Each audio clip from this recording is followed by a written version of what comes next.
ओम गंगणपतये नमः। जय माता रानी। दोस्तों, आपके अपने चैनल धर्म साधना में आपका बहुत बहुत स्वागत है। माँ भगवती दुर्गा की कृपा आप और आपके पूरे परिवार पर सदा सर्वदा बनी रहे। भाद्रपद मास की कृष्ण पक्ष की चतुर्थी तिथि को भादुड़ी चौथ, बहुला चौथ या फिर संकष्टी चतुर्थी के नाम से जाना जाता है। इस दिन चौथ माता का व्रत किया जाता है और कहानी सुनी जाती है। इस व्रत को कुंवारी कन्याएं भी धारण करती हैं सुंदर और सुशील अच्छे पति की प्राप्ति के लिए, और सुहागिन स्त्रियां इस व्रत को धारण करती हैं अपने पति और बच्चों की लंबी आयु के लिए, उनकी सुख समृद्धि के लिए। तो इस व्रत को धारण करने से भगवान गणेश की कृपा भी प्राप्त होती है और चौथ माता की कृपा भी प्राप्त होती है। तो आज की वीडियो में आप सुनेंगे भादवा चौथ पर सुनी जाने वाली कुछ पौराणिक कथाएं। पहली पौराणिक कथा के अनुसार एक गांव में एक बुढ़िया माई रहती थी। उस बुढ़िया माई के ग्वालिया बछालिया नाम का एक बेटा था। बुढ़िया माई अपने बेटे के लिए 12 महीने की चारों चौथ करती थी। बेटा लकड़ी लेकर आता था और दोनों माँ बेटा उनको बेचकर गुजारा करते थे। बुढ़िया माई रोजाना लकड़ी में से 2 लकड़ी अलग रख लेती थी और चौथ के दिन बेटे से छुपकर बेचकर सामान लाती थी और उस सामान से 5 पुए बनाती थी। एक पुआ गणेश जी महाराज को, एक चौथ माता को चढ़ाती, एक ब्राह्मण को और एक अपने बेटे को खिलाती थी और एक पुआ खुद खाती थी। एक चौथ के दिन बेटा अपनी पड़ोसन के घर गया। वह पुआ बना रही थी। जब उसने पूछा कि आज क्या है जो पुए बना रखे हैं, तब वह बोली, मैंने तो आज ही बनाए हैं, पर तेरी माँ तो चारों चौथ को पुए बनाती है। उसने जाकर माँ से पूछा, माँ मैं इतनी मेहनत से कमाता हूँ और तू रोज पुए बनाती है। बुढ़िया माई बोली, मैं तो चौथ माता का व्रत करती हूँ। वह बोला कि तू मुझे रख ले या तो तू चौथ माता को ही रख ले। बुढ़िया माई बोली, मैं तो तेरे लिए ही चौथ माता का व्रत करती हूँ, इसलिए मैं तुझे छोड़ सकती हूँ, पर चौथ माता को नहीं। जब बेटा घर से जाने लगा तो बुढ़िया माई बोली, तू जा रहा है तो मेरे हाथ से ये जो आका है वो लेता जा, जहाँ संकट आए वहाँ ही इसे पूर देना। बेटे ने सोचा बात तो झूठी है, पर ले चलने में क्या बुराई है। वह चलने लगा और थोड़ी ही दूर पहुँचा था कि उसने देखा कि खून की नदी बह रही थी और कहीं से भी बाहर निकलने का रास्ता नहीं था। तो आँखा पूर कर बोला कि चौथ माता अगर तू सच्ची है तो रास्ता हो जाए। ऐसा कहते ही उसे बीच में से रास्ता मिल गया। आगे गया तो घनघोर अंधेरा उजाड़ फैला हुआ था। उसने मन में सोचा कि मुझे शेर भदेरे खा जाएंगे, इसलिए वह आँखा पूर कर बोला, चौथ माता मुझे रास्ता मिल जाए, और तब जल्दी से उसे रास्ता मिल गया। वह आगे चला गया और जाते जाते एक राजा की नगरी में पहुंचा। वहां का राजा रोजाना एक आदमी की बलि देता था। वह एक बुढ़िया माई के पास गया। बुढ़िया माई रोती जा रही थी और पुए बनाती जा रही थी। लड़के ने बुढ़िया माई से पूछा कि बुढ़िया माई क्यों रो रही हो? तो बुढ़िया माई ने जवाब दिया कि मेरा एक ही बेटा है जिसकी कल राजा बलि देने वाला है, मैं उसी के लिए पुए बना रही हूँ। तब वह बोला, बुढ़िया माई अपने बेटे की जगह मुझे पुए खिला दे, मैं उसकी जगह बलि चढ़ने चला जाऊँगा। बुढ़िया माई ने कहा कि मैं दूसरे के पुत्र को कैसे भेज सकती हूँ, लेकिन वह नहीं माना। तो बुढ़िया माई ने उसको पुए खिला दिए। अगले दिन जब राजा का संदेश आया तो बुढ़िया माई ने सोचा कि मैं कैसे दूसरे के बेटे को बलि चढ़ने के लिए भेज सकती हूँ, मैं ऐसा नहीं कर सकती।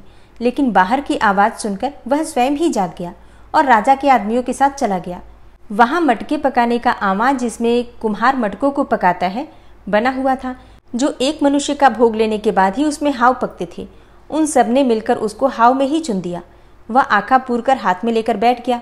एक दिन में ही हाव पक गया और मिट्टी के घड़े सोने चांदी के बन गए। वहाँ एक जमादारनी झाड़ू लगा रही थी। तब झाड़ू में से एक कंकड़ उछलकर उन बर्तनों से जा टकराया।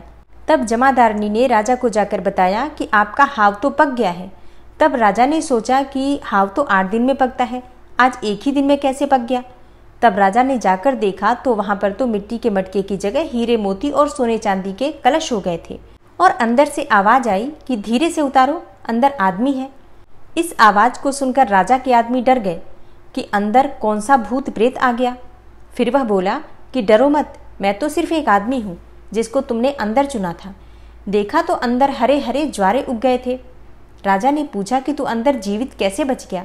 तब उसने बताया कि मेरी माँ चौथ का व्रत करती है। जब मैं घर से निकला था तो मेरी माँ ने मुझे आंखें दिए थे, मैं उन्हें पूर कर बैठ गया और चौथ माता के कारण बच गया। तब राजा ने कहा कि मैं तेरे को एक घोड़े पर बिठाकर सांकल बांध देता हूँ, और यदि वह सांकल खुलकर मेरे हाथ में बंध जाएगी तो मैं चौथ माता को सच्ची मान लूँगा। वह आंखें पूर कर बैठ गया और चौथ माता से कहने लगा, हे चौथ माता, अब तुम ही मेरी लाज बचाना। तब सांकल खुलकर राजा के हाथ में बंध गई। राजा ने अपनी बेटी की शादी उस लड़के से कर दी और बहुत सा धन दौलत देकर उसे विदा किया। पड़ोसन बोली कि माई देख, तेरे बेटे बहू आए हैं। तब छत पर चढ़कर बुढ़िया माई ने देखा तो सच में उसके बेटे बहू आ रहे थे। हे चौथ माता, जैसे आपने बुढ़िया और उसके बेटे पर कृपा बनाई, वैसे सभी पर कृपा बनाए रखना। भादवा की चौथ माता की कहानी कहने वाले, कहानी सुनने वाले, हुंकारा भरने वाले और पूरे परिवार पर अपनी कृपा बनाए रखना। और अब आप सुनेंगे बिंदायक जी की कहानी। एक ब्राह्मण था जो नित्य प्रतिदिन सुबह उठकर गंगा जी में स्नान के लिए जाता और आकर बिंदायक जी की पूजा करता था और बिंदायक जी की कहानी सुनता था। उसकी पत्नी को पूजा करना बिल्कुल अच्छा नहीं लगता था और वह गुस्सा हो जाती थी। कहती थी कि सुबह पहले पूजा करने बैठ जाते हो, मैं झाड़ू निकालती हूँ, घर का सारा काम करती हूँ, तुम्हें कोई काम नहीं है क्या? ब्राह्मण उसकी बात को सुनता ही नहीं था। एक दिन ब्राह्मण गंगा जी में स्नान के लिए चला गया तो पीछे से ब्राह्मणी ने बिंदायक जी की मूर्ति को छुपा कर रख दिया। वापस आकर ब्राह्मण ने कहा कि बिंदायक जी की मूर्ति कहाँ गई? तो ब्राह्मणी बोली कि मुझे तो नहीं पता कहाँ गई। ब्राह्मण ने खाना भी नहीं खाया और पानी भी नहीं पिया। ब्राह्मण ने कहा कि जब तक मैं बिंदायक जी की पूजा नहीं कर लेता तब तक अन्न और जल को ग्रहण नहीं कर सकता। मैं तो बिंदायक जी की पूजा करने के बाद ही अन्न और जल ग्रहण करूंगा। ब्राह्मणी ने ब्राह्मण को बहुत समझाया कि खाना खा लो, लेकिन उसने नहीं खाया। दोनों को लड़ते झगड़ते देखकर विनायक जी की मूर्ति हंसने लगी। तब ब्राह्मणी गुस्से में आकर बोली कि मूर्ति वहां रखी है। उसके बाद ब्राह्मण ने विनायक जी की पूजा अर्चना की। तब अचानक ही विनायक जी की मूर्ति बोल उठी कि तुझे मेरी सेवा करते हुए बहुत दिन हो गए, कुछ मांग। ब्राह्मण बोला कि अन्न मांगू, धन मांगू, जितना दुनिया में सुख है वह सब मांगू। तब विनायक जी ने सारा सुख, अन्न, धन सब ब्राह्मण को दे दिया। ब्राह्मण मूर्ति को मंदिर में रखकर पूजा अर्चना करने लगा। ब्राह्मणी को इतना अन्न धन मिलने से उसकी भी पूजा करने की श्रद्धा जाग उठी और वह भी ब्राह्मण को बोलकर मूर्ति घर में रखवाकर खूब प्रेम से पूजा करने लगी। हे विंदायक जी महाराज, जैसा ब्राह्मण को सुख दिया वैसा सबको देना। विंदायक जी की कहानी कहने वाले, सुनने वाले और हुंकारा भरने वाले को और पूरे परिवार को देना। तो प्रेम से बोलो, गजानन गणेश भगवान की जय, बिंदायक जी महाराज की जय। भादवा चौथ की दूसरी पौराणिक कथा के अनुसार पुराने समय की बात है। एक ब्राह्मण था जिसके घर में एक बेटा और एक बहू रहते थे। बेटा और पिता कुछ कमाते तो थे नहीं, जो बहू के साथ आया हुआ दहेज का धन था उसी से अपना काम चलाते थे। जब भी बहू बाहर कचरा डालने जाती थी तब उसके पास वाली पड़ोसन उससे पूछती थी कि बहू आज खाने में क्या खाकर आई हो? तब वह बोलती थी कि मैं तो बासी और ठंडी रोटी खाकर आई हूँ। एक दिन साहूकार के बेटे ने यह बात सुन ली। वह वहाँ से चला गया और अपनी माँ के पास जाकर बोला कि माँ, तू तो अपनी बहू को रोज गर्म खाना खिलाती है और वह फिर भी बाहर जाकर बोलती है कि मैं तो बासी रोटी खाकर आई हूँ। तब माँ ने कहा कि बेटा, मैं तो चारों थालियों में बराबर गर्म खाना ही परोसती हूँ। यदि तुम्हें यकीन नहीं है तो तुम खुद देख लेना। वह अगले दिन तबीयत खराब होने का बहाना बनाकर कंबल ओढ़कर लेट गया। तब उसको यह देखकर आश्चर्य हुआ कि बहू ने तो गर्मा गर्म खीर और खांड का भोजन किया है और जब बहू बाहर गई तो वह उसके पीछे पीछे जाने लगा। तब पड़ोसन के पूछने पर बहू ने वही बात फिर से दोहराई कि मैं तो बासी रोटी खाकर आई हूँ। उसका पति उससे पूछने लगा कि तू अभी अभी तो गर्मा गर्म खाना खाकर आई है और पड़ोसन से कह रही है कि मैं बासी ठंडी रोटी खाकर आई हूँ, तू झूठ क्यों बोल रही हो? तब उसकी विद्वान पत्नी ने कहा कि यह न तो तुम्हारे कमाए हुए पैसों की रोटी है और न ही तुम्हारे पिताजी के कमाए हुए पैसों की रोटी है। यदि हम इसी तरह बैठे बैठे धन को खर्च करते रहे तो एक दिन कुएं के पानी की तरह समाप्त हो जाएगा। इसके बाद उसका पति कमाने के लिए विदेश चला गया। पीछे से उसकी पत्नी 12 महीने का चौथ का व्रत करती थी। उसको विदेश में रहते हुए 12 वर्ष बीत गए। तब चौथ माता और विंदायक जी महाराज ने सोचा कि इसको अब घर बुलाना चाहिए। चौथ माता लड़के के सपने में आकर बोली कि अपने घर जाओ, तुम्हें तुम्हारी पत्नी बहुत याद करती है। वह बोला कि मैं घर कैसे चला जाऊं, मेरे यहाँ इतना बड़ा कारोबार फैला हुआ है। तब चौथ माता ने कहा कि तू सुबह एक दीपक जलाकर चौथ माता का ध्यान लगाकर बैठ जाना। जिनके पैसे बकाया हैं वह पैसे दे जाएंगे और लेने वाले ले जाएंगे। लड़के ने वैसा ही किया और उसका सारा काम एक ही दिन में निपट गया। जब वह अपने घर जा रहा था तो रास्ते में एक सांप दिखाई दिया जो आग के पास जा रहा था। उसने सांप को आग से बचाने के लिए सिसकार दिया।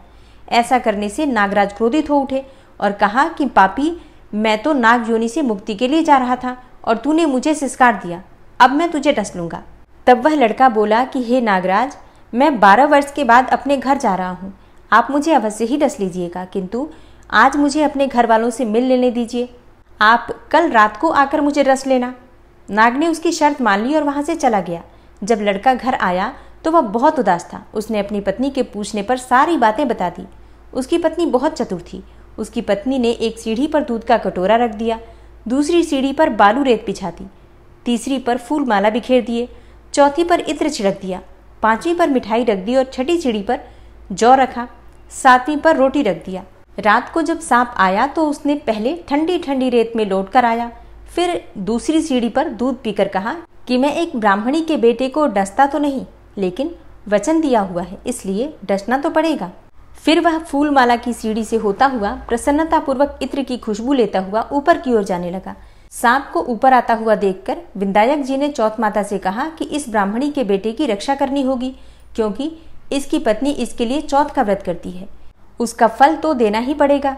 तब विंदायक जी महाराज ने सीढ़ी पर रखे हुए आंखों से सेल अर्थात सुई बनाई और चौथ माता ने रोटी की ढाल बनाई। विंदायक जी महाराज ने जौ के सेल बनाए थे, इससे सांप की मौत हो गई। सुबह उस लड़के से मिलने गांव के लोग आने लगे, क्योंकि वह 12 वर्ष के बाद अपने घर वापस आया था। लोगों ने उसे आवाज दी, लेकिन वह तो उदास बैठा हुआ था, इसलिए बोला ही नहीं। जब उन्होंने देखा कि सीढ़ियों पर तो खून पड़ा हुआ है, तो वे चिल्लाने, चीखने और रोने लगे और कहने लगे कि ब्राह्मणी, आज तो तेरा बेटा मर गया।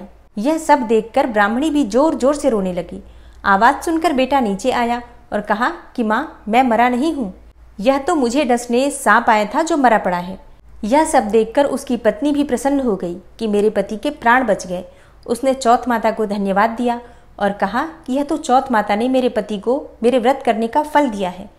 चौथ माता ने जैसा फल ब्राह्मणी के बेटे को दिया, वैसा ही सभी को देना। कहानी कहने वाले, कहानी सुनने वाले और हुंकारा भरने वाले और सभी परिवार को देना।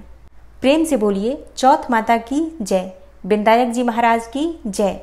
कहानी अच्छी लगी हो तो वीडियो को लाइक कीजिए, ज़्यादा से ज़्यादा शेयर कीजिए। चैनल पर पहली बार आए हैं तो चैनल को सब्सक्राइब करके बेल आइकन को ज़रूर प्रेस कर लीजिए। मिलती हूँ मैं आपसे अगली वीडियो में, तब तक के लिए नमस्कार।